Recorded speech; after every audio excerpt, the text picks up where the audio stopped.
اللہ من الشیطان الرجیم بسم اللہ الرحمن الرحیم دزارہ چینل کے معزز ناظرین السلام علیکم ورحمۃ اللہ وبرکاتہ۔ ناظرین محترم، آج کی ویڈیو میں آج سے ہم قرآن پاک کی تلاوت کا آغاز کریں گے اور قرآن پاک پڑھنا شروع کریں گے، کیونکہ نورانی قاعدہ ہمارا مکمل ہو چکا ہے، اس لیے اب ہم قرآن پاک کا آغاز کریں گے، قرآن پاک کی تلاوت کا آغاز کریں گے اور شروع کریں گے۔ ناظرین، قرآن پاک پڑھنے سے پہلے ہمیں قرآن پاک کی ایک آیت کریمہ ہے، لا یمسہ الا المطہرون، اسے پاک لوگ ہی چھو سکتے ہیں، تو قرآن پاک پڑھنے سے پہلے ہمیں باوضو ہونا ضروری ہے۔ بغیر وضو کے قرآن پاک چھونا یہ جائز نہیں ہے، یہ حرام ہے، جائز نہیں ہے، اس لیے قرآن پاک پڑھنے سے پہلے وضو کر لینا ضروری ہے۔ پھر آپ قرآن پاک کسی اچھی جگہ پہ، صاف ستھری جگہ پہ رکھ کر پڑھیں، اگر ریحل ہے تو ریحل کے اوپر رکھ کر پڑھیں۔ قرآن پاک کی تلاوت سے پہلے اعوذ باللہ من الشیطان الرجیم اور بسم اللہ الرحمن الرحیم ضرور پڑھنا چاہیے۔ ہر سورت کے شروع میں بسم اللہ لکھا جاتا ہے، مگر اعوذ باللہ قرآن پاک میں کسی جگہ نہیں لکھا گیا ہے، مگر تلاوت کرنے سے پہلے اعوذ باللہ اور بسم اللہ دونوں پڑھنا ضروری ہے، دونوں پڑھنا چاہیے۔ چاہے آپ سورت کے شروع سے تلاوت کریں یا بیچ سورت سے تلاوت کریں یا کہیں سے بھی تلاوت کریں، مگر آپ جب تلاوت کرنے لگے تو آپ کو بسم اللہ، اعوذ باللہ اور بسم اللہ پڑھنا ہے۔ اگر آپ تلاوت کے درمیان کسی سے گفتگو، بیٹھے ہوئے ہیں تلاوت کر رہے ہیں اور کوئی ضروری بات ہو گئی، کسی سے بات کرنے لگے، تو آپ اس درمیان جب آپ گفتگو کریں تو گفتگو کرنے کے بعد جب آپ پھر تلاوت کریں تو اعوذ باللہ پڑھ لیں تو بہتر ہے، اعوذ باللہ پڑھ لینا چاہیے۔ تو چلیے ہم آج سے شروع کرتے ہیں انشاءاللہ۔ تھوڑا تھوڑا پڑھ کے ہم پہلے 30واں پارہ شروع کریں گے اور پورا عامہ پارہ پڑھیں گے، اس کے بعد پھر ہم پہلے پارے سے شروع کریں گے۔ اور جہاں چونکہ ہم ہر آیت پر بتا نہیں سکتے ہیں کہ یہاں کون سا قاعدہ ہوگا، یہاں کون سا قاعدہ ہوگا، جہاں پہ ضروری قاعدہ ہوگا وہاں پہ ہم بتا دیا کریں گے۔ تو چلیے شروع کرتے ہیں۔ بسم اللہ الرحمن الرحیم۔ عما یتساءلون عن النبأ العظیم الذی هم فیہ مختلفون کلا سیعلمون ثم کلا سیعلمون۔ جیسا کہ آپ نے پڑھا میم پر اور نون پر، جہاں بھی تشدید ہو تو غنہ کریں گے، ثم کلا سیعلمون الم نجعل الارض مہادا۔ یہاں پہ دیکھیں مہادن ہے، مگر جب ہم یہاں پہ وقف کریں گے، ٹھہریں گے تو مہادن سے مہادہ ہو جائے گا۔ جیسا کہ آپ نے وقف کے قاعدے میں پڑھا کہ جب ایک الف پر وقف کرتے ہیں، جب دو زبر پر وقف کرتے ہیں تو ایک زبر ہٹا کر ایک الف بڑھا دیا جاتا ہے، اور اگر ہم ملا کر پڑھیں گے تو میہادوں میہادوں والجبال، اور اگر ہم وقف کریں گے تو میہادا۔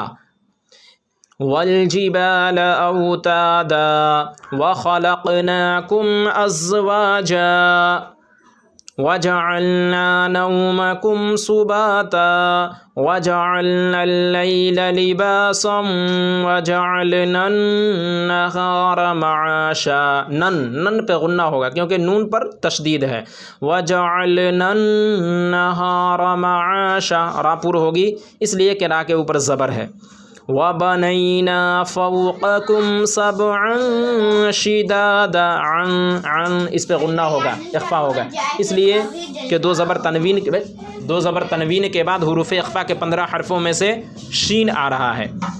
وَجَعَلْنَا سِرَاجًا وَهَّاجًا وَأَنزَلْنَا مِنَ الْمُعْصِرَاتِ مَاءً ثَجَّاجًا لِنُخْرِجَ بِهِ حَبًّا وَنَبَاتًا وَجَنَّاتٍ أَلْفَافًا إِنَّ يَوْمَ الْفَصْلِ كَانَ مِيقَاتًا يَوْمَ يُنفَخُ فِي الصُّورِ فَتَأْتُونَ أَفْوَاجًا وَفُتِحَتِ السَّمَاءُ فَكَانَتْ أَبْوَابًا وَسُجِّرَتِ الْجِبَالُ فَكَانَتْ سَرَابًا إِنَّ جَهَنَّمَ كَانَتْ مِرْصَادًا لِلطَّاغِينَ مَآبًا لَابِثِينَ فِيهَا أَحْقَابًا لا يذوقون فيها بردا ولا شرابا إلا حميما وغساقا جزاء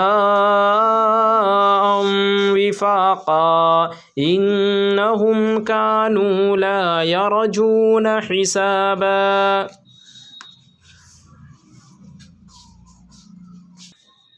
وَكَذَّبُوا بِآيَاتِنَا كِذَّابًا وَكُلَّ شَيْءٍ أَحْصَيْنَاهُ كِتَابًا فَذُوقُوا فَلَن نَّزِيدَكُمْ إِلَّا عَذَابًا. جہاں پہ اس طرح کا عین کا نشان ہوگا تو اس طرح عین کا نشان ہوگا آیت کے اوپر تو سمجھ لیے وہ رکوع ہوتا ہے. رکوع.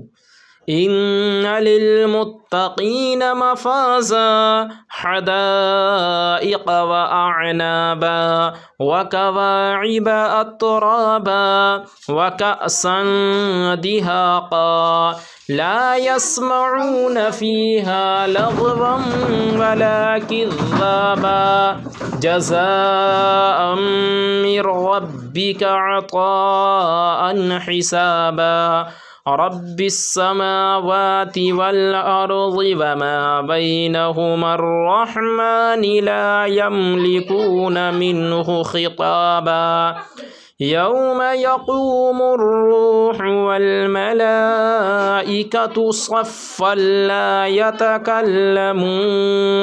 لا يتكلمون إلا من أذن له الرحمن وقال صوابا ذلك اليوم الحق فمن شاء اتخذ إلى ربه مآبا إنا أنذرناكم عذابا قريبا يوم ينظر المرء ما قدمت يداه ويقول الكافر يا ليتني كنت ترابا. تو ناظرین آج کے سبق میں بس اتنا ہی. ویڈیو اچھی لگنے کی صورت میں ویڈیو کو لائک کرے، اپنے دوستوں احباب کے ساتھ شیئر کرے. ابھی تک چینل کو آپ نے سبسکرائب نہیں کیا تو چینل کو ضرور سبسکرائب کرے. پھر انشاءاللہ اگلے ویڈیو میں ہماری ملاقات ہوگی. جب تک کے لیے اللہ حافظ.